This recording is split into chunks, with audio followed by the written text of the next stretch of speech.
Howard, investors wait on tenterhooks for your regular memos. They had a lot of them in March and April, a few, not so many as of late. You're out with another one, time for thinking. Howard, you raise a number of provocative points and questions in your memo. One of them, in some ways, states the obvious. The financial markets are at the center of a titanic struggle between the pandemic on the one hand, right, and the government effectively on the other, recession versus the Fed and the Treasury Department. And you ask which will win. You and I, Howard, have talked about this before. And as recently as May, your thinking was that the Fed couldn't keep it up forever. Am I to divine that perhaps your thinking may have changed on that subject? No, Eric, I still don't know if they can keep it up forever. That's the critical question. The Fed and the Treasury support is obviously very important to the economy while it's partially shut down and underperforming, and the provision of liquidity by the Fed and the keeping of interest rates low. All these things are very, very important to what the market has been doing for the last 4 or 5 months, and what it does in the future. And the question of how the Fed has expanded its balance sheet from $4 trillion to $7 trillion in the last few months, and the Treasury has expanded the deficit from, it would have been just over 1, now it's probably going to be over 4 until they pass still more aid, which they probably will do. So the question is, how long can they keep it up? Nobody knows. Well, is that to say, though, let's try to answer the question you raise. Which will win? Do economic fundamentals ultimately triumph over government stimulus, government policy?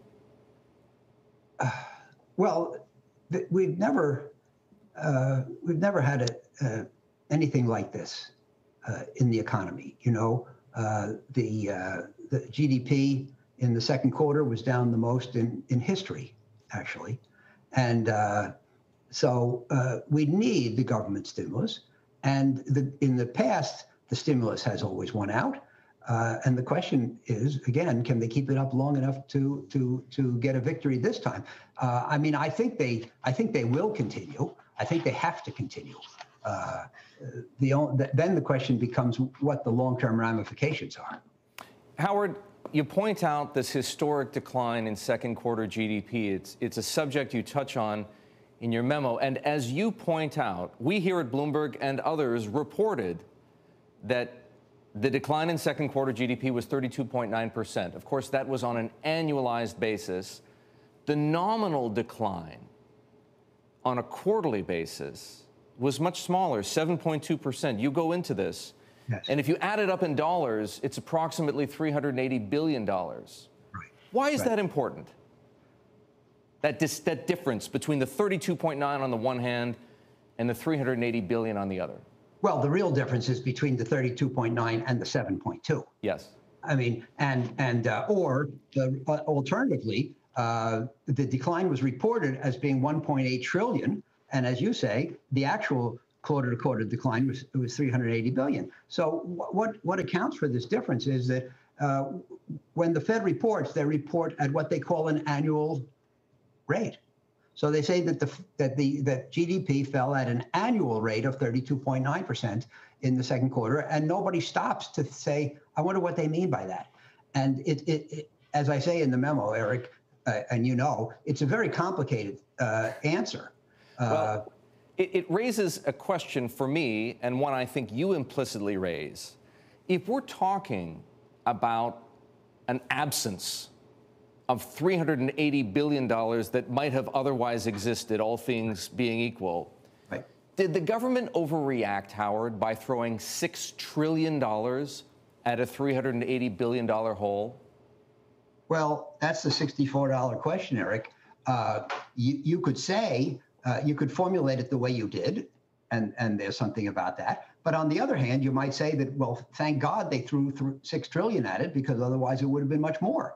That you could say that the $6 trillion brought the decline to only 380 billion.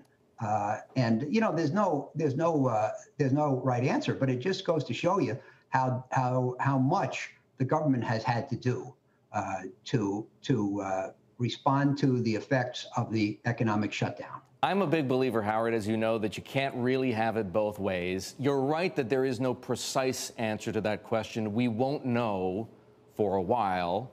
And then, of course, it will be a matter of analysis. There's never a certainty to it. But do you have a gut feeling? Do you think $6 trillion, verging on 7, is too much? It's not a matter of too much. One of the most important things, I mean, I believe that the injection of that kind of money, liquidity into the economy, is likely to have some long-term ramifications. And the most likely is some pickup in inflation. But that doesn't mean that it was a mistake. You know, the mere fact that you do something that has possible negative consequences doesn't mean it's a mistake. They had to do it.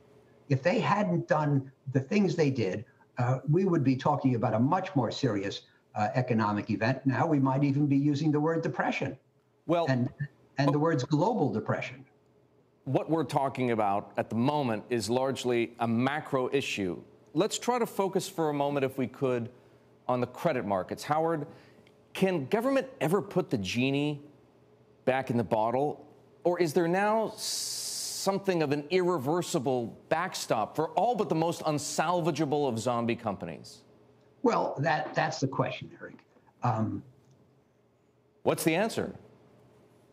Well, I don't know what they're going to do next time. Obviously, this time they're providing liquidity to all kinds of companies. Some of them are zombies. Zombie, we use that term in the markets to define a company where the cash flow is less than the debt service requirements. So in other words, they have to borrow money to service their debt because their operations don't throw off enough. That company is not doing well. If it's going to do that for long, it probably should go out of business. But the provision of liquidity now is keeping them alive. Another thing we say, however, is that the Fed can provide liquidity, but it can't provide solvency, which is to say it can't make a zombie company a moneymaker. But they can and are keeping companies longer. So, which is to say, for the time being, these companies would not have survived were it not for Fed and Treasury action. Many of them, yes. Yes. Howard, I mean, a great example is the airlines. You know, the airlines have tremendous ongoing costs every day, whether they're flying or not, and to ground the planes and have them go through a long period when they're not flying or when they're underpopulated, many of them would have gone under, and government grants kept them in business. Do you think, Howard, that we have crossed the line into state capitalism? Well, state capitalism. I mean, we haven't passed the line into government ownership of businesses, but clearly there is an unwillingness to let companies go. There's an unwillingness to let the chips fall just anywhere, and you know, this period since March has been a period when the government has been providing revenues and incomes to people and businesses that they otherwise would not have had. They need. And without those, it would have been very serious consequences. But there's a necessary Darwinistic quality to free markets that has been staved off for the time being. At what point is it right? Look, every credit investor is wrestling with this because you have to make decisions accordingly about, you know, how you think you're going to generate a return. It's fundamental in this equation. At what point does that need to start happening? Well, look, you know, we use the term creative destruction, which is to say that the companies that are unsuccessful should perish, and it is. If we waste societal resources keeping unsuccessful companies in business, then we can't do. Then there are other parts of the population or the economy we can't do as much for. And in one of my memos, you know, I said that fear of bankruptcy is to capitalism as fear of hell is to Catholicism, and it is fear of bankruptcy that keeps managements prudent and careful and trying to control the risks they take. If they're confident that the government or the Fed will keep them in business, even if they take big risks and lose a lot, then it introduces what we call moral hazard, and so much for prudence. Has the Fed engendered too much moral hazard? Well, you keep trying to use these words like too much and not enough, and it's my job, right. Howard. Well, they have, it's a personal taste. They have crossed over to supporting. Look, in the past, the Fed buys a lot of securities. That's how they inject money. That's one of the ways they inject money into the economy. They initiated this thing called quantitative easing, QE, after the global financial crisis. But then they always bought government debt. This brings up an important question. Right. As I'm sure you've seen, even CCC rated junk bonds, Howard, have recovered to their pre-pandemic levels. Right. Do you recall ever seeing a bigger gap between credit pricing and credit fundamentals? No, I don't think so. I don't think so. This is the biggest ever. And by the way, the government has not bought many low-rated bonds. They maybe none. They've bought some low-rated ETFs. But they have created an environment of such